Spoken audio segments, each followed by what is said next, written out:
Hello viewers, welcome to my YouTube channel. আচ্ছা বন্ধুরা, SIR বর্তমানে যে এসআইআর চলছে, এসআইআর নিয়ে নানা মানুষের মধ্যে নানা রকম বিভ্রান্ত সৃষ্টি হচ্ছে। তো আজকে আমি এই এসআইআর ফর্ম কিভাবে ফিল আপ করবে তার সোজা সরল ভাবে বুঝিয়ে দেবো। ঠিক আছে, তাহলে ভিডিওটা শুরু করি। তোমরা শুধু ভিডিওটা শুরু থেকে শেষ অবধি দেখতে থাকো। আমি সুন্দরভাবে সোজাভাবে বুঝিয়ে দেবো কি করে ফিল আপ করতে হবে। ঠিক আছে, দেখো, এটা হচ্ছে 2002 সালের নামের লিস্ট। এই দেখো, এটা হচ্ছে ফর্ম, এসআই ফর্ম।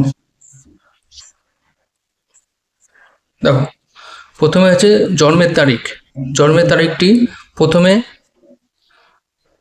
তারিখ, মাস, বছর এভাবে লিখবে।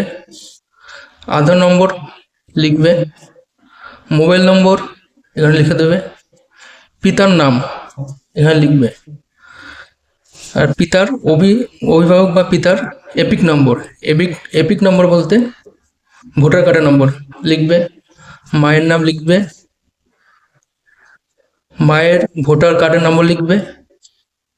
আর যদি স্বামী থাকে, স্বামী বা স্ত্রীর দুজনের মধ্যে একজনেরটা লিখবে।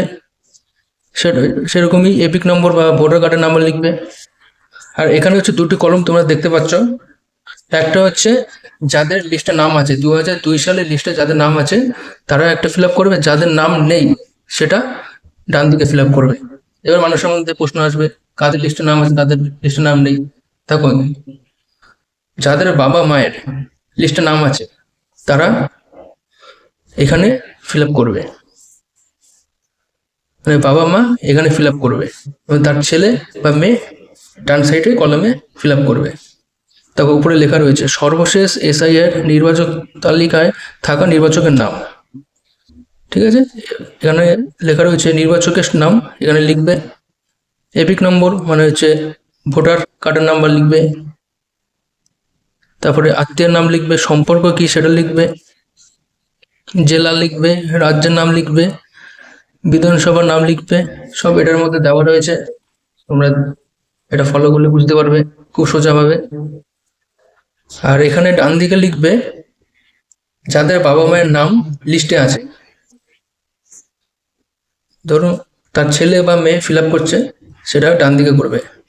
নাম লিখবে, নিজের নাম, এপিক নম্বর বা ভোটার কার্ডের নাম্বার লিখবে, আত্মীয়ের নাম লিখবে, মানে বাবা বা এখানে আত্মীয় বলতে বাবা মা, আত্মীয়ের নাম, বাবার নাম লিখবে, সম্পর্ক কি পিতা লিখবে, জেলা লিখবে, রাজ্যের নাম লিখবে। আর বিধানসভা ক্ষেত্রের নাম, বিধানসভা ক্ষেত্রের নাম এখানে দেওয়া রয়েছে। চাকদাও, 82 নম্বর চাকদাও এটা লিখবে। আর তার নিচের কপি আছে বিধানসভা ক্ষেত্রের নম্বর, অংশ নম্বর, ক্রমিক সংখ্যা। আর এখানে দেখো লেখা রয়েছে 82 নম্বর চাকদাও সাধারণ, এটা হচ্ছে বিধানসভা ক্ষেত্রের নম্বর। অংশ নম্বর এটা 281। ক্রমিক ক্রমিক সংখ্যা কত নম্বর লিস্টে কত নম্বরে আছে সেটা লিখবে। সেরকমই ক্ষেত্রে ডান দিকে কলমটা পূরণ করবে। মানে একটা মানুষ দুই পাশে কলম পূরণ করবে না, যে কোনো একটি কলম পূরণ করবে। একজনের ক্ষেত্রে একটা কলম। যার লিস্ট, এইটা বারবার করে বলছি, যার লিস্টে নাম আছে সে বাঁ দিকে ফিল আপ করবে, যার লিস্টে নাম নেই মানে হচ্ছে তার বাবা মায়ের আছে লিস্টে নাম, সে ডান দিকে করবে। ঠিক আছে, এটাই হচ্ছে ব্যাপার।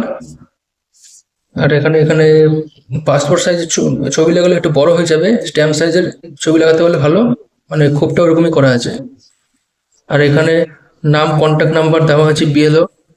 তোমরা যদি কোনো ডাউট থাকে তার সঙ্গে যোগাযোগ করে নেবে। আর এখানে সাইন হবে, যে ফর্মটা ফিল আপ করছে তার সাইন হবে, আর বিএলওর নিচে সাইন থাকবে। আর লিস্টটা দেখে নাও, এরকম লিস্ট এখান থেকে খুঁজে নামটা বের করতে হবে। আর এখানে তো ভোটার যেই নাম্বারটা আছে এখানে সেই নাম্বারটাই লিখবে। হতে পারে অনেকের চেঞ্জ হয়েছে, সেক্ষেত্রে এখানে যেটা আছে সেটাই লিখবে।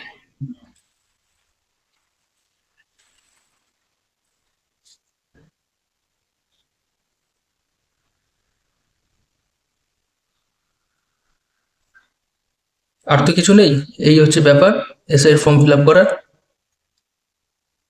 আর পারলে একটা কপি জেরক্স করে নিয়ে প্রথমে জেরক্স কপিটা ফিল আপ করবে, তারপরে ফ্রেশ করে আসল ফর্মটা ফিল আপ করে জমা দেবে।